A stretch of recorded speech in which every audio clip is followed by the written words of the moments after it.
Infertility म्हणजेच मूल न होणाऱ्या जोडप्यांसाठी IVF हा एकच ट्रीटमेंट ऑप्शन आहे का? बऱ्याचदा आपण पाहतो की बरेच कपल 1 वर्षाच्या ट्रीटमेंटमध्ये जर प्रेग्नन्सी नाही राहिली तर IVF या ट्रीटमेंट ऑप्शनचा विचार करतात.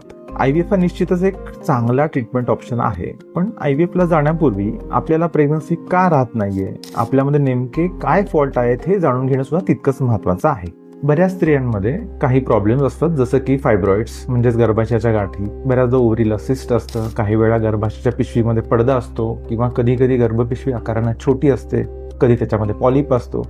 या सर्व कारणांसाठी IVF ची बिलकुल गरज नाहीये.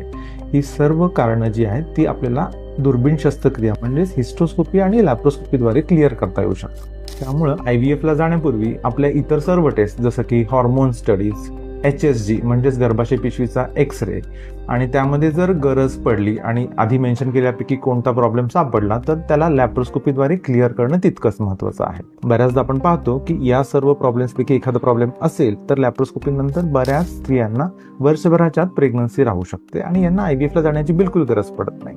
धन्यवाद.